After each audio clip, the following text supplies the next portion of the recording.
Ndị be anyị ekene m unu. Asị m nke echiri ya zelụ.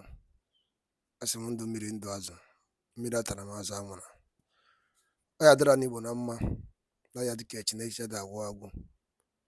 Bifo anyị gaa n'elu, ya bụ Igbo midia ka anyị si wee na-ewetara unu ya bụ nnukwu ọkpụrụkpụ ozi dị oke mkpa gbasịta maka ana Igbo and Igbo community and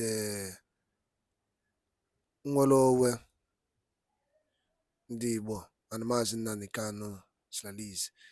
Ya bụ ife anyị wetara unu n'anya n'iru akwụkwọ, onye na-afụ n'iru akwụkwọ ndị BBC. Ọ ya bụ okwu apụgo ọgụ njide aka. The international media na-abatago. So unu ga-ege ihe ndị BBC nwere ikwu gbasịta maka Maazị Nnamdi Kanu and the last court fajelu, and gbasịta maka the freedom ha na-epeshu kelelizie ya. So unu ga-esi ya bụ ife unu drọpụrụ anyị kọmentị unu ifu nche n'iru akwụkwọ gbasịta maka ihe ndị a niile unu nọ na Igbo media. All right, over to you, sir. The portable water system, the pipe-borne water system. My second appeal is in the area of education. Education, as you all know, is the most critical tool of development. The more educated any nation is, the more developed, the more they pull their people out of poverty. And poverty has been an issue of challenge, even in our security. And we need to deal with it head on. And I've taken to do a study of how we can help, especially as we have millions of children out of school, mostly in the north. And I've taken to various states, taken stock of various studies, especially with the Almajiri school system, or learning system, as the case may be.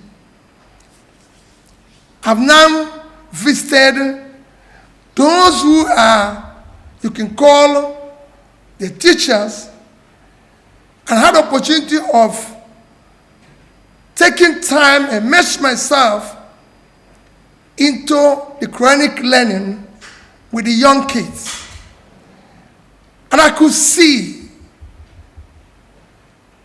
in them very brilliant people that will be doctors, lawyers, scientists, competent political leaders of tomorrow. And I said, the only thing we need to do is to develop a Shanghai system of education that inculcates the Quranic studies with Western education, and ensure that all the centers across the north and wherever, even in the south where there's problem, where you have some out of school children, you can put them together in a system like that and ensure that while they are learning the Quran, they're also learning mathematics, English, science, and skills that will make them a complete person and contribute immensely for the own of the country. Because I could see it. It's clearly a talent that is missing, and this is easy.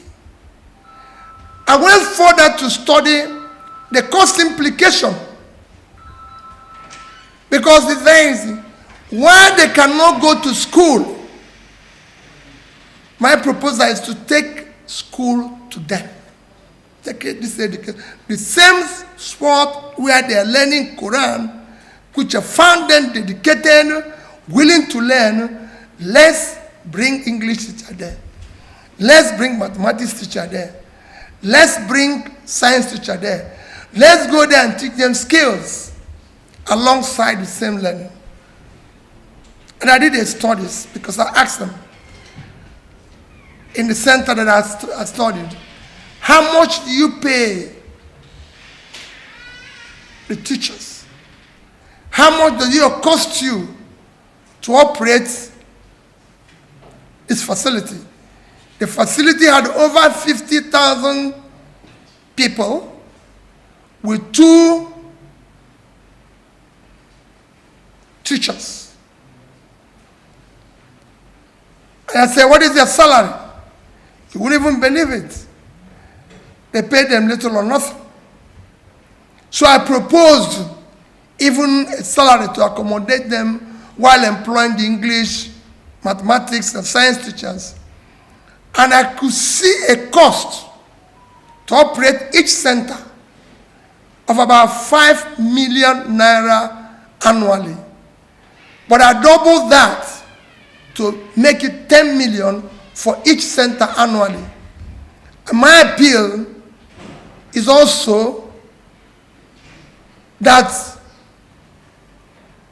these 200,000 people support each of those centers. If we're able to do that, 50 people in one center with 200,000 people will give us 10 million.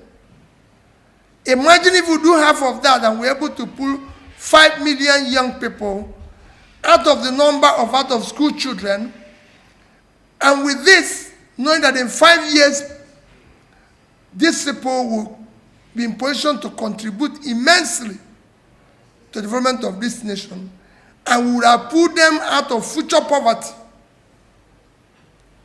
and reduce their involvement in future criminal activities and everything.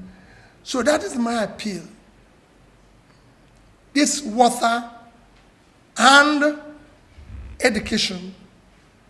I have done 10 boreholes, about 10, out of which 1 or 2 is having challenges. I intend to go back and make sure that all of them are functional. And I'm also promising to do about 10 more. For the school system that I advocated, I've also supported 1 with the 10 million, and I intend to do 2 more. But my appeal is to these 200,000 worthy Nigerians who can do without 20 million naira annually for us to support this challenge. Among other things they do, because they are taxpayers, who have been very good citizens, who have supported other areas, including pulling people out of poverty. But this challenge will go a long way. At the same time, I'm appealing to governments at all levels, federal, state, and local government. We're in crisis. It is time to cut all waste. Put all resources in this challenge of pulling the poor people out of poverty. We have a crisis that is driven by poverty. We can no longer, as a nation, afford to throw people into poverty. We need to pull them, start pulling them out of poverty now. That is my reason for taking your time this morning. Just an appeal. And I'm appealing to everybody. Let our priority now be fighting poor people, poverty, and helping poor people to live. Thank you. I already tackling the food shortage. I mean, you know that if there's anybody who has preached about food shortage, it's me. I've always said that the priority should be in dealing with all cultivated vast areas of the north, which I still believe we're not giving enough attention. We need to do that aggressively. And I'm doing that. I'm supporting so many other areas of farming. And I'm sure you're following me. I'm going to so many farms, supporting so many farms. But I said, among other things we do, I'm doing things in health, visiting School of Nursing and everything. But this particular challenge that I posed now said they should add it to what they are doing, because you can not only deal with today. When you talk about food, you're talking about food of today. I want to talk about food of tomorrow and development of tomorrow. It is critical that as you're dealing with today, think about tomorrow. Those who focus only on today will miss tomorrow.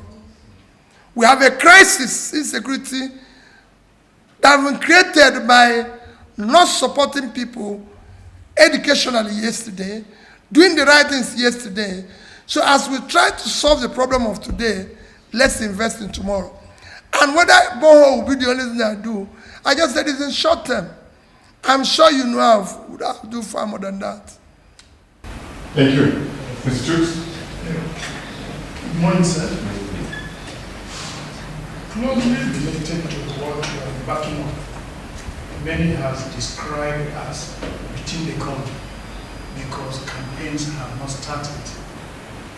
One, are you on campaign? Two, if you are on campaign, are you not worried of what is happening in your party, the Labour Party, and the Nigerian Labour crisis?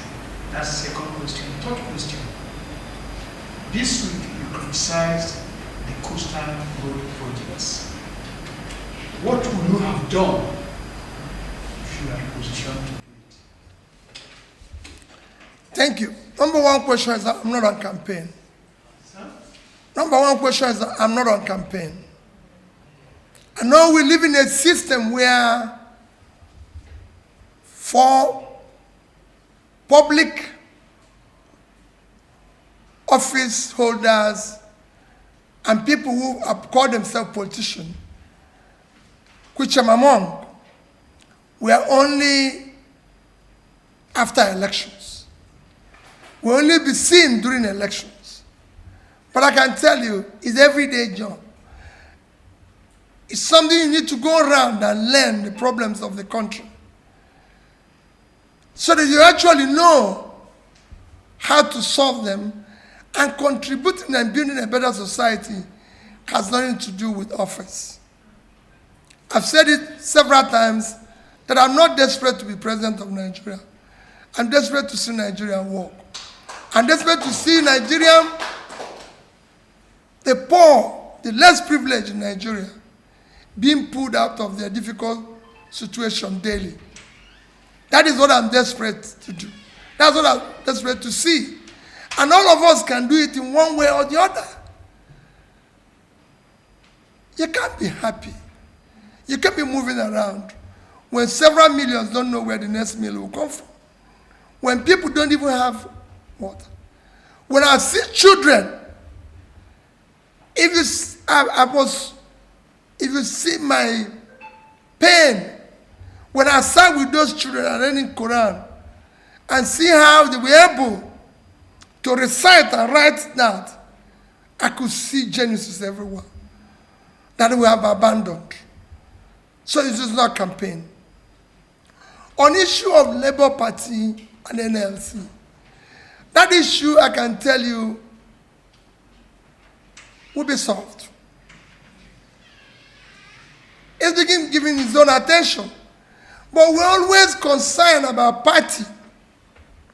We're not concerned about what we're supposed to be concerned about, which is the future of the people.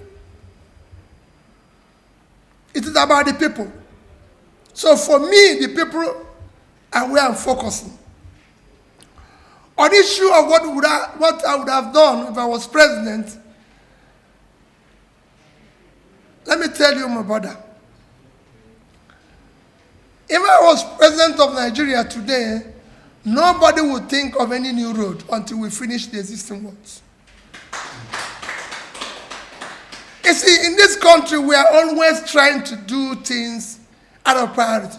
Today, my brother, you can't move from Lagos to Badagry. A short road of less than 100 kilometers. It's been under construction for several years. Lagos Ibadan is just being completed for several years. You can see Badagry Tori. The same thing if you come in to the north, you look at Kanu to Kaduna, Kanu to Medugri, Sokoto to Funtua. I can show you all the roads. In Kaduna, I drove from Kaduna to Abuja yesterday. Just Kaduna bypass alone can keep you 4 hours. And when I go to Jerry, it is the same thing. You can't go from here, drive from Abuja to Okene to Awuchi to Benin. In fact, Benin to Awuchi road is impossible. You can't go from Benin to Sapele to Warri. You cannot go from Calabar to Uyo. These are roads. You can't drive today from 9th Mile to Makodi. These are roads that are already existing and have gone bad, and we need to repair. That's where we need to put our resources and deal with it. We already have a network of roads that if we fix it, you can be able to move the economy. Then you introduce new one. Why are people introducing new things when the existing one is not existing? When I was governor of Anambra State, I started by completing the roads started by my predecessor, Dr. Chris Ngike. And then after that, you can add a new one. Because there's existing roads that are not, you cannot even drive past. So for me, that is the critical areas that needs attention. And that's where I'll concentrate.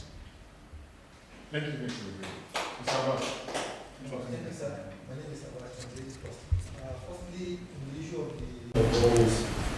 Due to some areas prone to landslide, mudslide, traffic and things like that. So why are you not thinking of other solutions rather than getting the water and using bigger things that might around boreholes across the country? That's number one. Then your former DG campaign, Dr. Leo, said that your mind has never been in the Labour Party. Ahead of 2027, firstly, did you agree with him? Was he speaking your mind that Labour Party is just a kind of special vehicle for you to realize your ambition? Then the second part of that question is, if Labour Party didn't work in 2027, are you moving or where would you like to move to? Well, let me again assure you, I'm not talking about the next election. I'm talking about solving the problem of Nigeria. The next election will come in 2027. Nobody knows who will contest in 2027 or those who will not contest. I'm preoccupied as a politician for now to deal with issues that affect the ordinary Nigerian. In terms of borehole, I said it's a temporary, short-term measure before you have water. If you have a situation where you have accident today, let me tell you, and they take you to hospital, and you need blood. There's an occasion where they will use a bit of a matching blood to deal with the system first until they get the right thing. So it is important that you understand. I didn't say this should be the solution. When I was governor, I did borehole in all the secondary schools. I know that when I was a student, we had a pipe-borne water in the school. But I did borehole because that was a short-term measure. Other people will now continue and do so. We must find a short-term solution to be able to get people to have potable water. And on what is in my mind, only God knows. Okay, point please. Then point please. After you spoken, point please. Yes, Okay. John Akubo is the name. I write for the Guardian. As we are talking about potable water, digging borehole. I don't know if you remember that electricity is a problem now. To even pump the water. What is your thought about that? solar power. Okay. Then, on the issue of your party,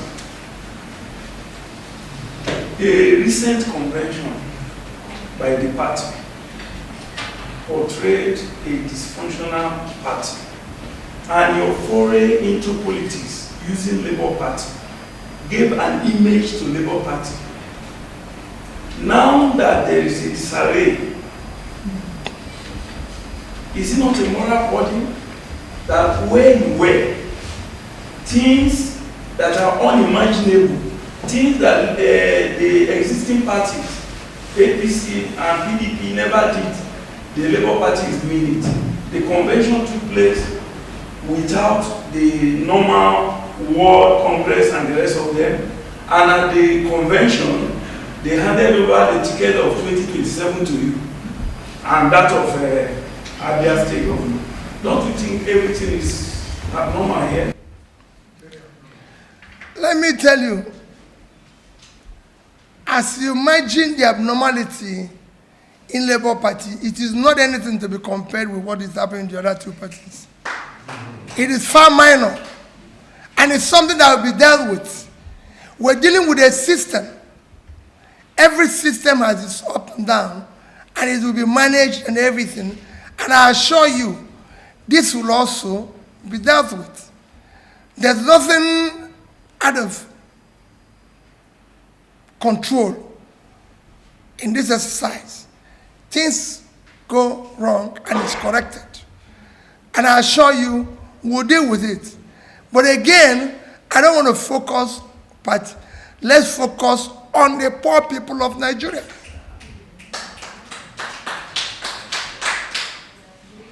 My name is Usaitino Sadiq. I write for Nigerian Tribune.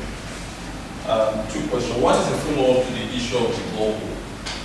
We know that the technology related to cracking hills, rocky plains, to pull out the stones we use either for houses or roads, by borrowing of holes in several parts before the dynamites are set in. And the essence is when they borrow these holes, it weakens the strength of the hole. And that is where I have a concern with the issue of having boreholes in repeats across the country as a short-term measure.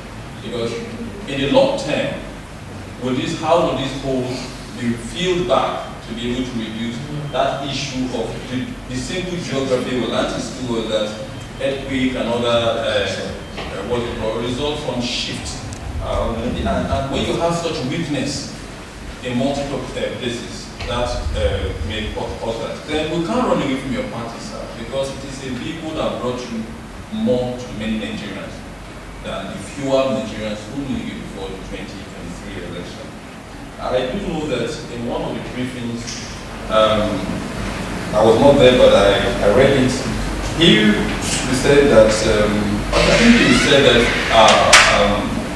an auditor has been hired to look into the books of the party when the issue of the monies were coming up, so that we have it there. What is the status of that? And why is nothing seem to be heard about our party?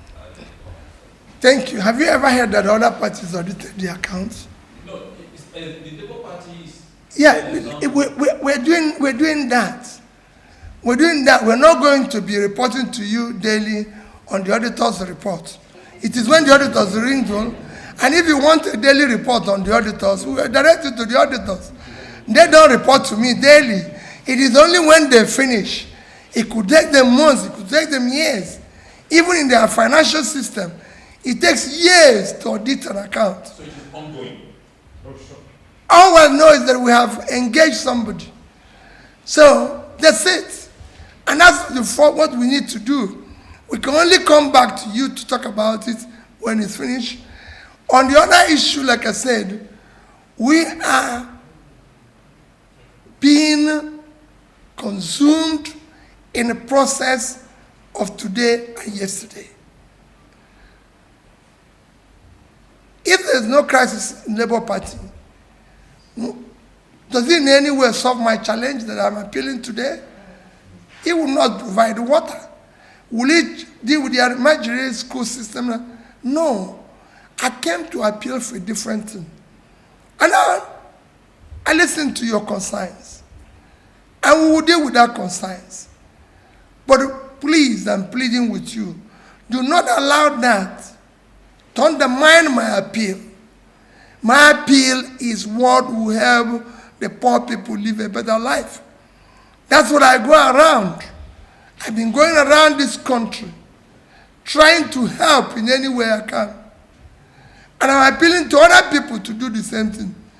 And that appeal, I need to enlist you as a partner, the press as partner, to help us to continue that direction without allowing it to be muddled up with the issue of party or no party. People, when we drill water, there's no party involved. There's no this. When I talk the issue of road now, is there any road built by any party? We want to road so people will pass. So if we're doing, so let's deal with the issues. Is there any party that buys food cheaper? So you say, if we solve this, it would have solved this. So let's deal with the issues that are bothering our people today. The last of Okay, sir. oh, Adana. Okay. Okay. Okay, there is this talk of an alliance between you and Atiku to form a major party. I really good. Again, we're going back to my appeal. My appeal this morning is about issues that bother on people. If there's an alliance, will it provide potable water? Will it drill a borehole? If there's an alliance, will it make school work?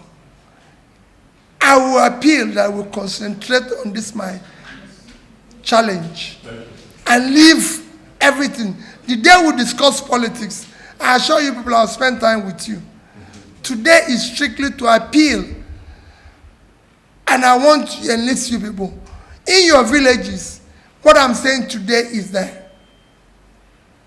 And what we're doing in this country is not fair to the people of the country, because we bother ourselves on issues of election, transaction, all sorts of things that does not concern the people.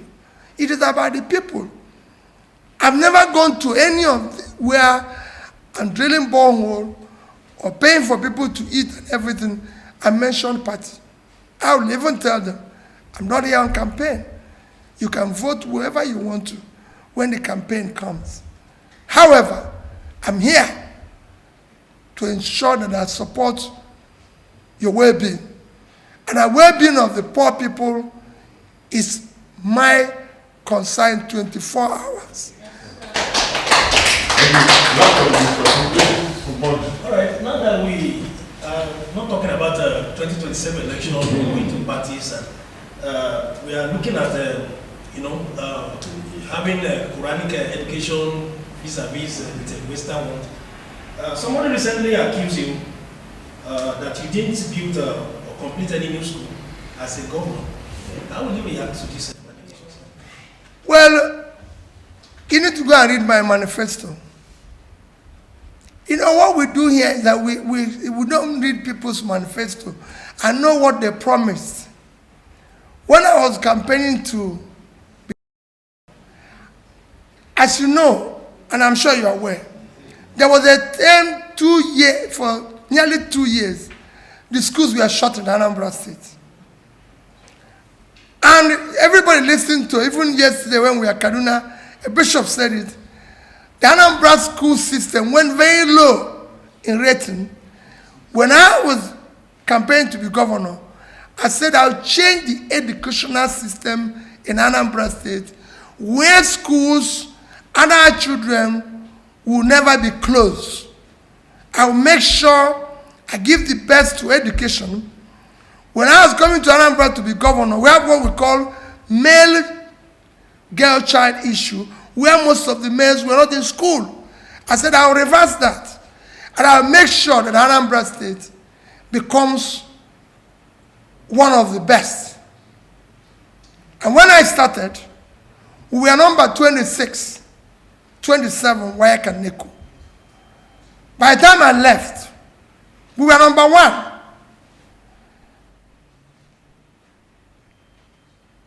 That is what, when I went to Anambra State, I know the state of the schools. When I left, every secondary school in Anambra State had, like I said, a borehole, they had computers, they had vehicles, they have generator. No other state in this country, not one, will say they were able to fit. You can go and ask even providers of computer. Even had, every secondary school had internet.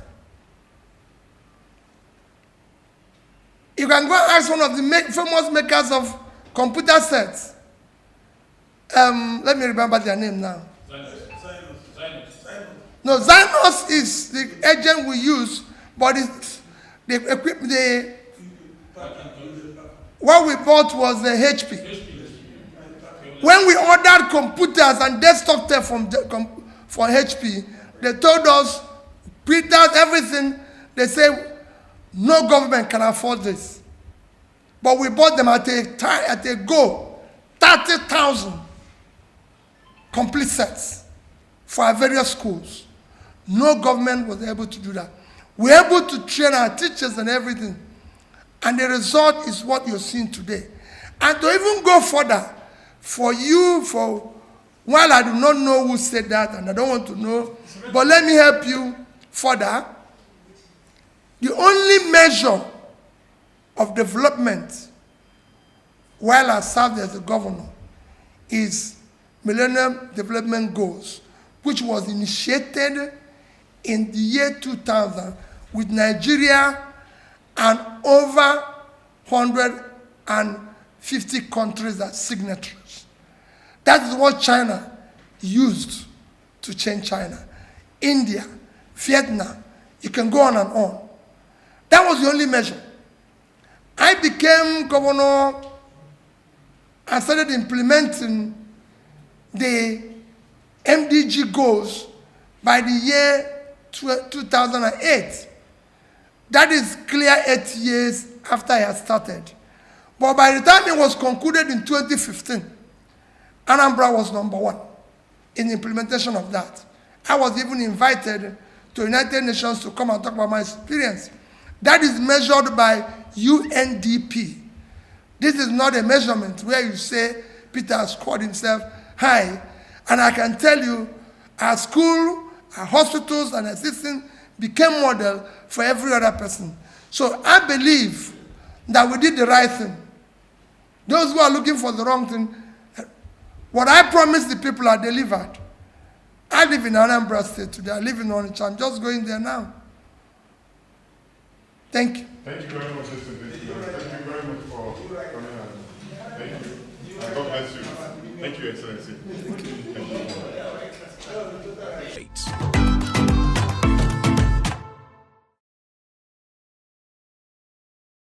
Ndị be anyị, daalụ ndị nne na ụmụ Igbo. Ọzọ dị ka ibe ya bụ cheta na ihe a bụkwa Igbo Media ka anyị si wee na-ewetara unu ya bụ ozi a unu nụrụ n'ụbọchị nke taa bụ 2nd of February 2024. Anyị si na ọ ya dịrị ncha niile na mma, na mgbe ikpeazụ na ncha niile ya ana Biafra ya adịdị, ana Igbo ya adị. Ise anyị dị ka ịga ya bụ ife ka ife nwere ikwu gbasata maka ya bụ ife airdrop n'iru akwụkwọ a. Chetakwanụ, I need your own comment and share ya ka o riche many Biafrans aka ka ha mara ihe na-eme, ka ha sọpọtụ Maazị Nnamdi Kanu n'ihe ọ na-eme, ka ha sọpọtụ Maazị Simon Ekpa na ọdịm na mma ndị Igbo ka ọ na-azụ, ọ bụrụ ọdịm na mma ụmụnne ya na ụmụnne ya. Ọ gwara ka ọ ha n'ọnụ. Daalụ nri nenu ngwa nke mesịanụ.